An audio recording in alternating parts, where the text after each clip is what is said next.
The lady in the middle, maybe, yeah.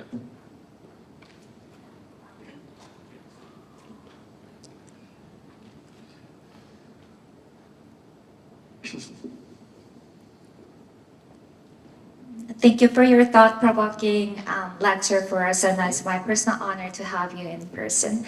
And actually, I felt that you have a great interest and like affection towards SNU students. I'm not sure you are already aware or not. Next year, SNU will adopt 학부대학. Yeah, so that might, I believe, might be focusing more on generalists rather than specialists. Right. And reflecting on your career, starting from like a computer programmer and like an economic major and up to the political circles, and how do you taking your position on the SNU adoption? And the second question that might be a bit personal one. Also my major was like British American culture, and I was into sports world. Now I'm studying global sports management under the government funded with ODA fund and other like so-called global south country students who are coming from sports world. And probably you might not be deeply into sports, but more broadly might be soft power, might be culture and sports, etc.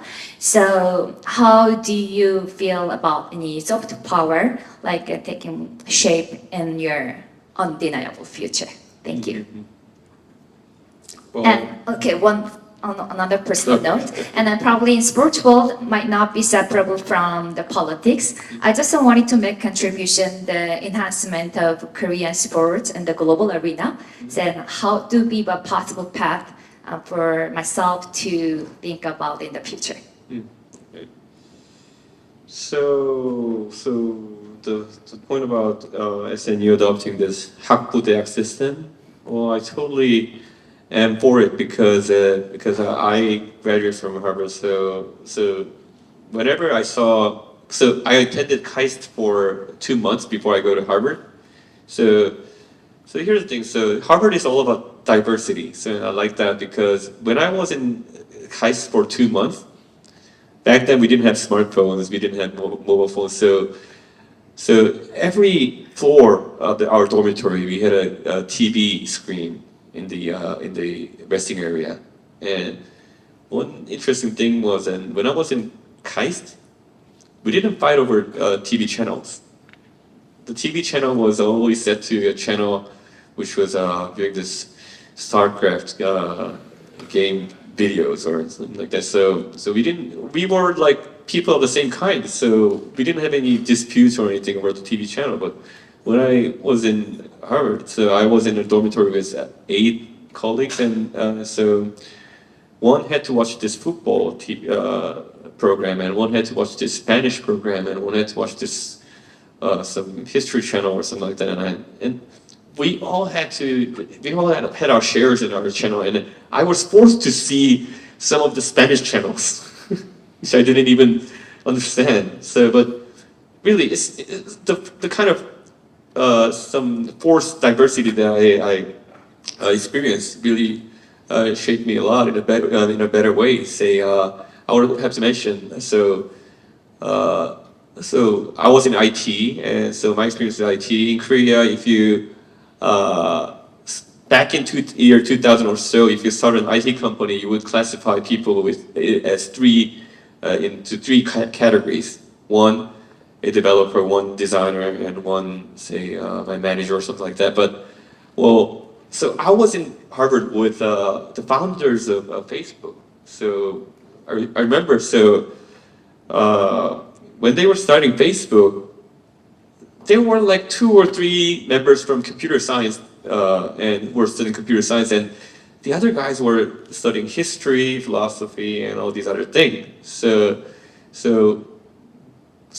whenever Korean people back then were designing these IT services, they like dividing up their services into small divisions. Say, like, if you want to post your photo, then you would have to go into this section called photo album, and you would post your photo there. And if you were to write an article, you would put it up in this section called article board.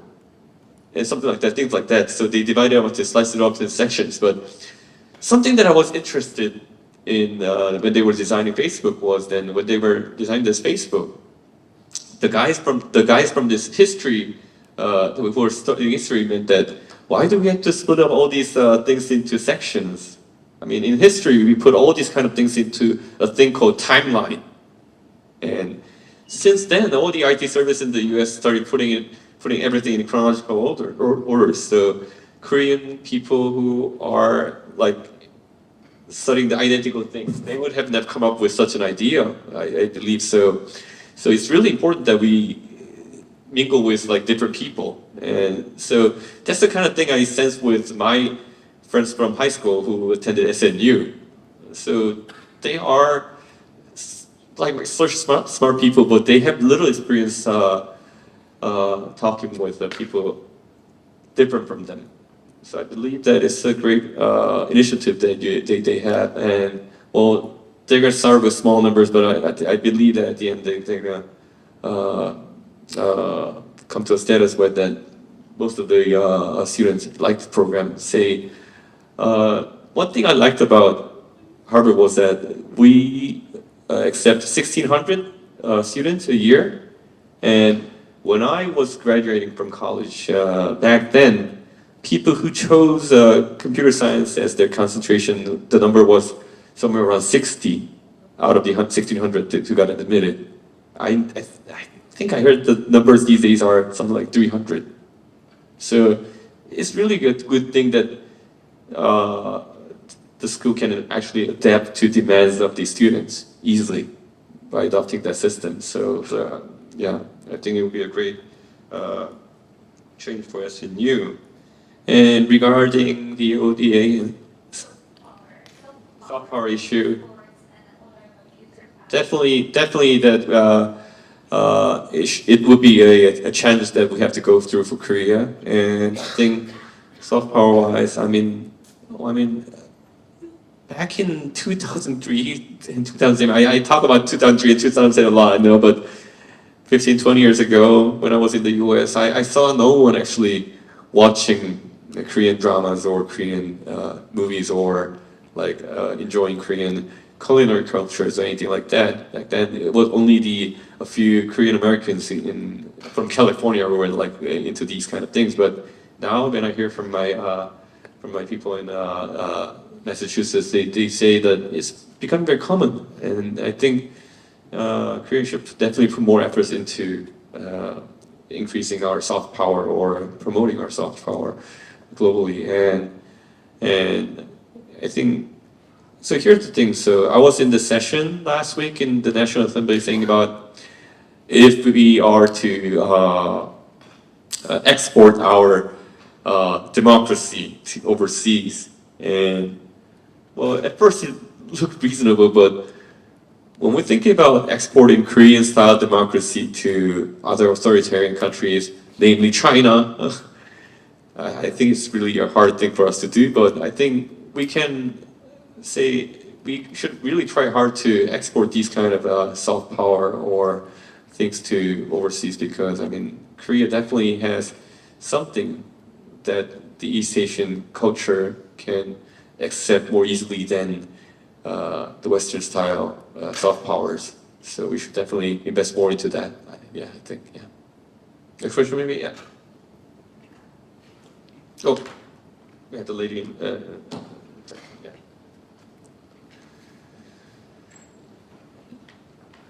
Okay, we have 13 more minutes, yeah. I'm gonna try to answer shortly, yeah.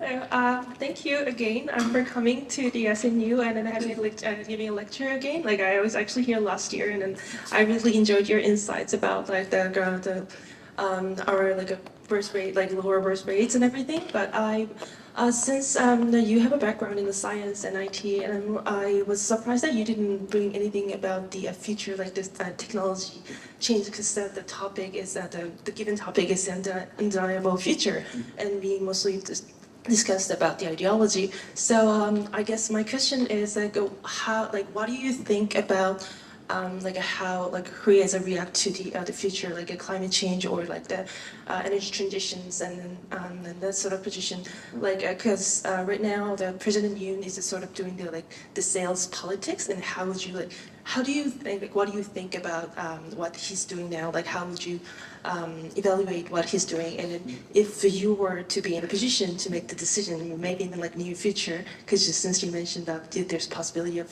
yourself going into the presidency, it's like how would you do it? Because in the scientific, yeah, like from the climate or the science point of view, since you're also like since you won in the Dongtan district, that must be something that you have the role for that. So. Right. Yep.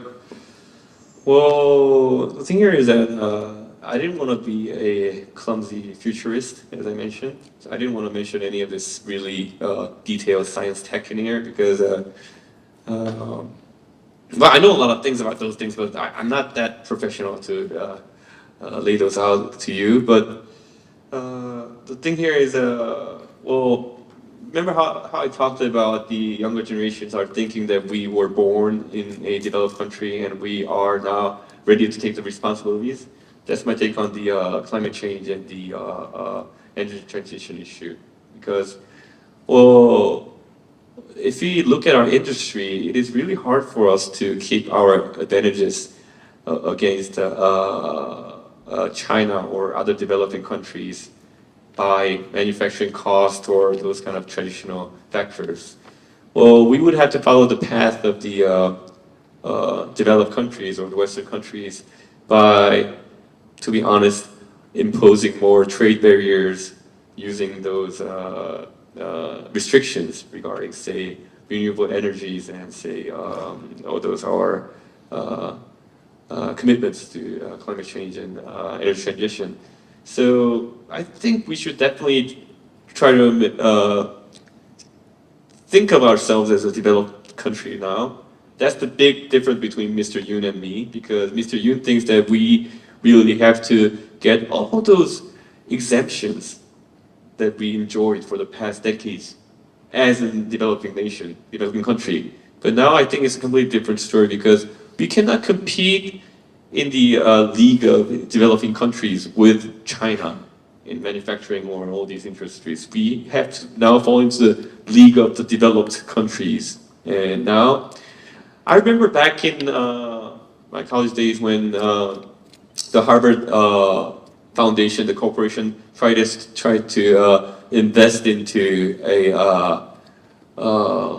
company in Sudan, I think, and that the student body found out that the company in Sudan was funded by a Chinese petroleum corporation, and so they were not abiding by some of the regulations that the U.S. government was imposing. So the student body actually forced the Harvard Foundation, the Harvard Corporation, to divest from those companies in Sudan, which was invested by the Chinese companies. So those kind of efforts were really interesting to me, and I believe the Koreans should also try to line up ourselves with the restrictions and say regulations of the more developed countries, and we should try to invest more into energy transition and say climate change. You gotta pay more attention to climate change because that is the kind of thing we can widen the gap between us and the developing China and more developing countries. Yeah, that's my take on it. Yeah. Yeah. Yeah. The gentleman in front. Yeah.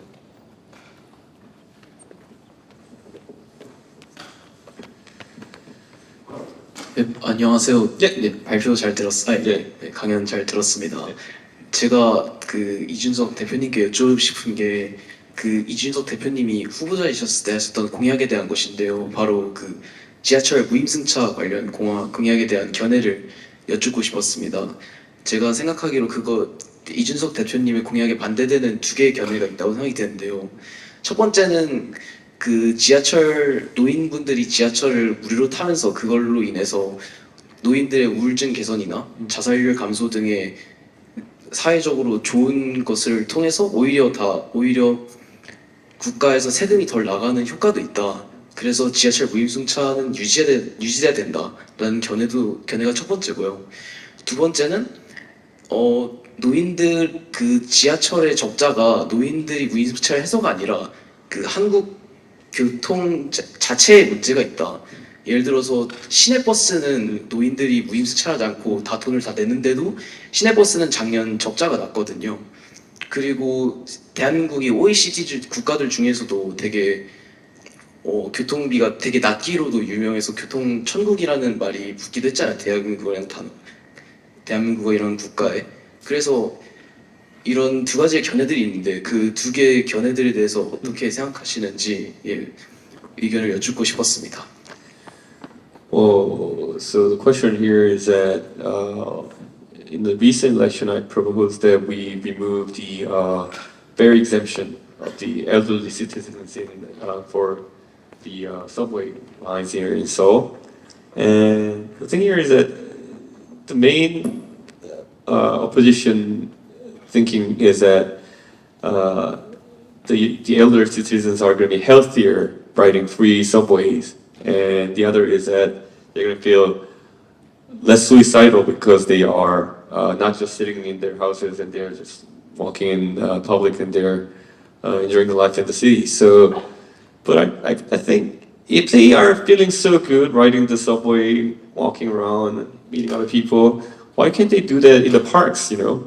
Can they just walk around the parks? I think that claim may look right, but I mean, there are other ways they can like walk outside and they can meet the people outside, but it's not the sole solution to just make this subway free. Would be the only way they can meet other people. So I propose the idea, and at the same time, I mean, is it fair to keep the subway fare free for the elderly citizens who are living in Seoul metropolitan area only? Because people who are living in rural area, they are in a worse economic condition than most of the people in Seoul metropolitan area, yet they have no subway line to ride free. So that could be a matter of fairness there. So we propose that we remove the fare exemption for the elderly citizen, and we provide them with, say, 100,000 won transportation voucher for every elderly citizen. So it was our idea, and so the people who lived in, so the elderly citizens who lived in rural areas, they really liked our ideas, and people who lived in Seoul metropolitan area, they disliked our idea. But I think it's a policy choice that we have to make here. We value fairness more, so we believe that it's important for us to make some sort of subsidy for the people who are not living in Seoul metropolitan area. So that was our idea. And at the same time, you mentioned how the subway was made free for the elderly citizens, but yet the buses are not free for the elderly citizens. So here's the interesting thing. So I live in Nowon district in the northern part of Seoul. The thing here is that people did not go to markets near their houses. They went to Gyeongdong Market, which was 10 kilometers away from their houses, just because Gyeongdong Market was near the subway and they can ride the subway free. So whenever I go to work, I will see this group of elderly citizens who would just ride the subway from their house, which is near the subway, to the Gyeongdong Market to buy a pack of, say, vegetable. And I was thinking, is that even right? Because, I mean, there's a market nearby, but if they go to the market that is only like a kilometer away, they have to ride a bus, which they have to pay. They go to the market that is 10 kilometers away, they don't have to pay for the subway, they go to the market. I think it's a very stupid system, so I think we have to make changes to it. And I think 100K one transportation voucher is a enough replacement for those elderly citizens if they use it widely, because we propose that we give them a 50% discount if they use up all the 100K in the voucher. And at the same time, so I'm now stationed at this Dongtan area. So recently this GTX-A train went into operation, and this GTX-A train since this beginning of operation, they don't have that elderly citizen fair exemption policy. Yeah. Everyone pays for GTX-A, so it's not the future that we're talking about. It's the reality that's coming to us. Yeah. So I'm gonna take 2 more questions because it's 7:58. So the gentleman with masks on.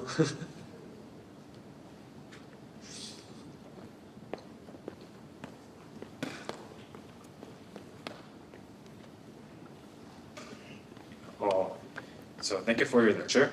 My question is about the line neighbor issue right now.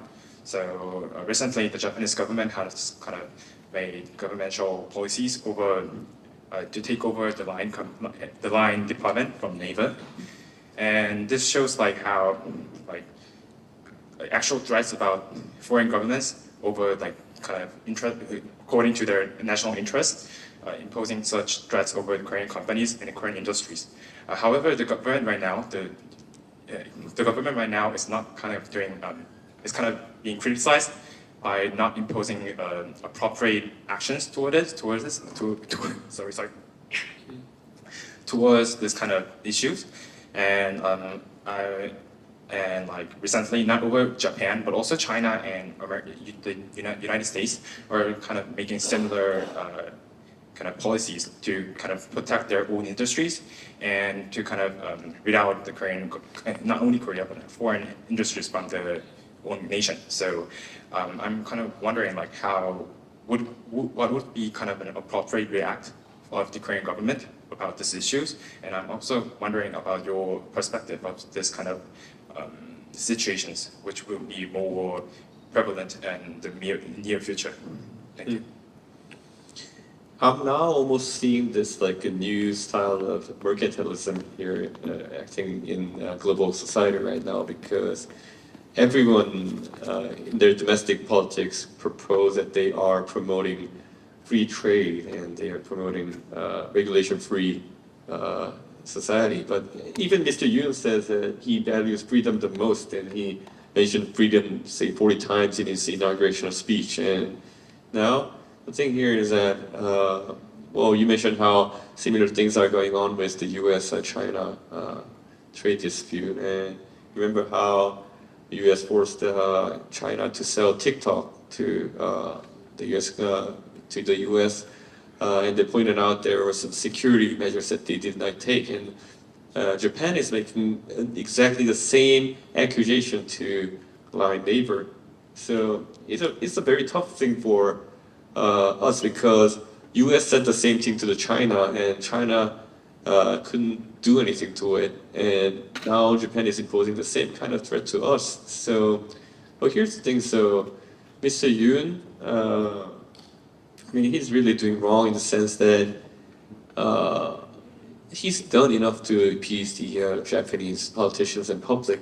When I hear from the Japanese diplomats, the Japanese public likes you so much because he's always giving. Yeah, but it's a stupid thing. I think you should definitely say some things about these, and at the same time, so I think Japan is making a false accusation in saying that line neighbor failed to deal with these security issues, because personally, as a person who was in IT, Korean IT systems are, IT companies are superior to Japanese IT companies in terms of membership management and keeping security, because we have experience of running these very large-scale platform businesses, including computer games also. Back in 1990s, we built a server that can handle 50,000 user clients in a single server. That was a record high for a computer server. So that was namely the server for computer game Lineage. And I've mentioned that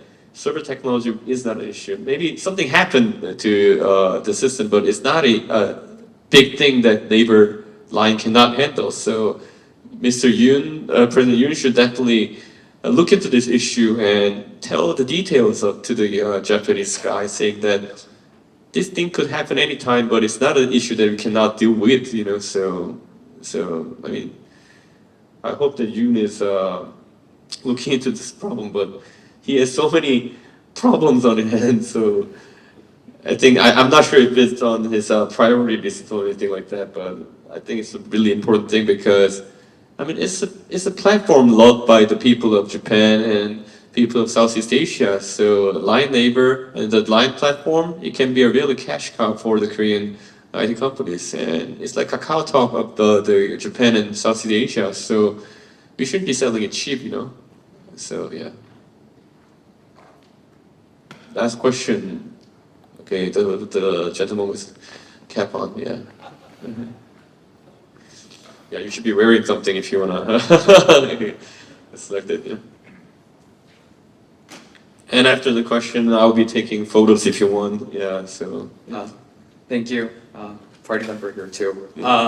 So my question is, last month in an interview, when you talked about education, you talked about why it's important to prepare the future generation for AI automation and the transition in the job market. But for people like me, who's 28, gotta get employed, liberal arts major, I think I won't be a beneficiary of that preparation. So my question is twofold. First, as a politician and policymaker, what are some ideas that you have for people like me who are going into the job market very soon? And secondly, as a guy who is always ahead of the curve, like you made a lot of money with crypto, you're a comp sci major, do you have any personal advice for people like me?